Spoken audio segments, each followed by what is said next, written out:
Bon, c'est à la suite des instructions présidentielles données lors du dernier Conseil des ministres mercredi dernier que j'ai été instruit d'initier des concertations avec toutes les parties prenantes du processus électoral concernant les élections législatives anticipées prévues pour se tenir le 17 novembre 2024. Aujourd'hui, donc, dans le cadre de la mise en œuvre de ces concertations, nous avons accueilli ici 123 formations politiques, les principaux acteurs de la société civile et une quarantaine de journalistes, quarantaine de membres de la presse. Ça a bien démarré, les travaux ont bien démarré. L'objectif, en fait, c'est de trouver les consensus les plus forts possibles pour qu'on aille vers des élections les plus transparentes, les plus démocratiques et les plus inclusives possibles. Je regrette simplement qu'une partie de ATEL, c'est un cadre politique qui vient d'être mis en place récemment, une partie d'entre eux a préféré boycotter et partir après avoir tenté en vain de bloquer le processus. On ne peut pas aller à des discussions et présumer d'emblée de leur finalité, présumer d'emblée des changements à apporter. Comment on peut venir dire aux gens, écoutez, il y a des décrets et des arrêtés qui sont pris, vous les retirez d'abord, vous vous engagez à les retirer avant qu'on discute. C'est dommage qu'ils soient partis. Le boycott, en termes de position politique, ce n'est pas une position politique pertinente. Ça c'est démontré à travers l'histoire. Donc, comme je disais tout à l'heure, j'appelle ATEL à rejoindre l'attelage électoral avant qu'il ne soit trop tard. Comment est-ce que vous avez étudié Je pense que il semble ne pas être prêt. J'ai l'impression qu'ils ne sont pas prêts en tant que formation politique à affronter les urnes. Parce que je n'étais pas là aux dernières élections, mais je pense que pour beaucoup d'entités politiques, il y a eu une véritable débâcle électorale. Mais bon, ils ne se sont pas encore réorganisés. En tout cas, je les appelle à revenir à la table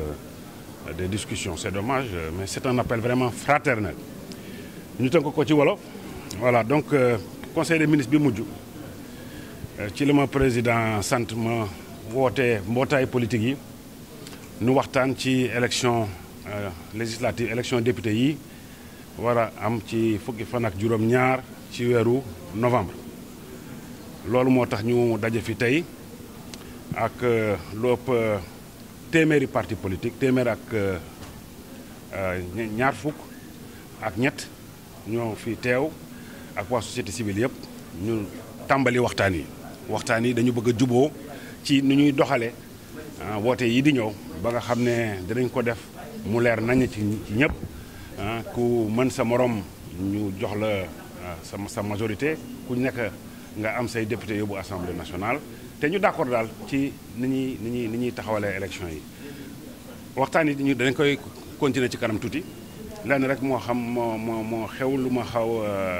jaaxal dafa am benn cadre politique bu ñu taxawal ci fan yële ATEL la tudd alors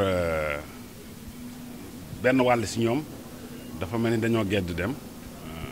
mais beneen pàcc bi mu ngi fi loolu jekkul parce que danoo ñëw d'emblée bëgg fexe ba ñu bañ a waxtaan nangu micro bi bëgguñu ñun ñu wax bëgguñ sax yeneen kujje politique yu wax loolu nag dafay doy waar ci démocratie kenn du wax te yow li ma bëgg moom ngeen di def wala du ngeen continuer rafetul jekkul ay mag lañu am nañu respect bu bari ci ñoom boo seetloo sax première alternance politique bi depuis Abdoulaye Wade ñoom ñu ngi fi woon depuis 2000 ñoom ñu ngi ci scène bi dañ leen soxla ba tey nañ ñëwaat voilà loolu laa am lu may wax. dama jàpp ne rek pare guñu dañu bëgg a def dañu bëgg a defaraat seen bopp ndax ñu am chance xëy na loolu moo leen jaaxal mais lii ñu taxawal problème mënut a am ci organisation élection yi fi ñu jógee nii fekkee ngeen fi ak ñi fi jógee bu naroon am ay problème ci boobu lay am mais gis ngeen administration électorale bi dafa fonctionner dafa dox bu mucc ayib donc amul xel ñaar amul dara ak administration électorale du Sénégal ñëpp xam nañ ne administration bu baax la te ñi fi nekkoon ñoo fi nekk tey man rek maa ci yokk daal maa ngi leen di woo nañ ñëw affaire kenn tëjul kenn tëjul affaire baa nga ñëw mais fii rek fukki fan yaakaar naa il faut ñu déposer liste yi xam naa nag loolu dina jafe lool pour ci ñu bëri déposer liste yi dina jafe maa ngi leen di gërëm leen sant dañuy continuer liggéey bi voilà